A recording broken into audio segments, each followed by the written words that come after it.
Alright, so tonight we're going to have a look at my 12 volt, 1000 watt continuous, 2000 watt peak power inverter. Now this is an eBay item I bought probably 2.5-3 years ago. As it says, 12 volts DC to 220 to 240 AC. That's correct, it's pretty good. Input from 11 to 15 volts, yep. It has over voltage protection and under voltage protection, as it should. Now I've already taken some of it apart. Ah, magic of video. So, inside the inverter is pretty simple. All our ICs are down the sides, on the heatsink sides, to keep things a bit cooler. They're not better to be in there, they were just sitting there before. Some terminals I've picked up. Electricians chuck everything out. Anyway. So it's as simple as negative and positive DC come into the board, go through blocks of 30 amp wedge fuses in there, blade fuses, whatever you want to call them. 2 sets of transformers, some capacitors, a little bit of circuitry, and she's out the other side ready to go. Pretty simple. Fan to keep it cool. Fan only kicks in above 100 watts on this one. Under 100 watts it doesn't obviously require the cooling power, so it doesn't wear the fan out for no reason on you. Now the reason I've got this pulled apart tonight is because the socket is causing me some issues. Seeing as they just punch a little cheap shit socket in the front of them all, from all different breeds and brands all over the world, they're very low quality, and this side here is it's burning up the ends of the contacts and stuff. I've got a heat lamp, like a 375 watt bathroom heat lamp, in a standard plug adapter. It's burnt up inside there. So all we've got to do there is disconnect our 3, cut that bit of silicone with a knife, poke that back out. I wasn't sure whether I mount a plug base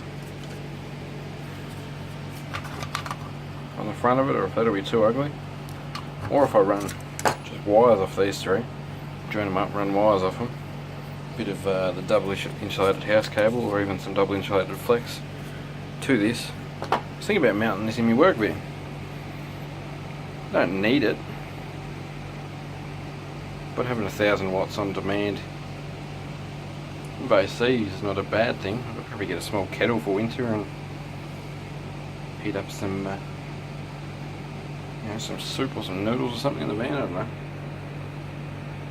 Or I could put it in that toolbox down there and with one of those 18650 bricks, make it 12 volt, make a power brick. I don't know. Either way, I'm going to fix that up so I can return this to service. This is off the 660 amp hour lead acid battery pack out in the shed. It's only lead acid, it's not that exciting, but it is big. Got 18 2-volt cells out there, which are deep cycles. So yeah, that's something I've got to get done, is fix that. Now I can reinstall this back out there. Just got the cables looped onto the charger at the moment, so it's sitting there charged. Yeah, I thought I'd give you a look inside.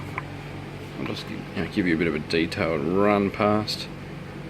You can have a look at everything. The grounding point up there.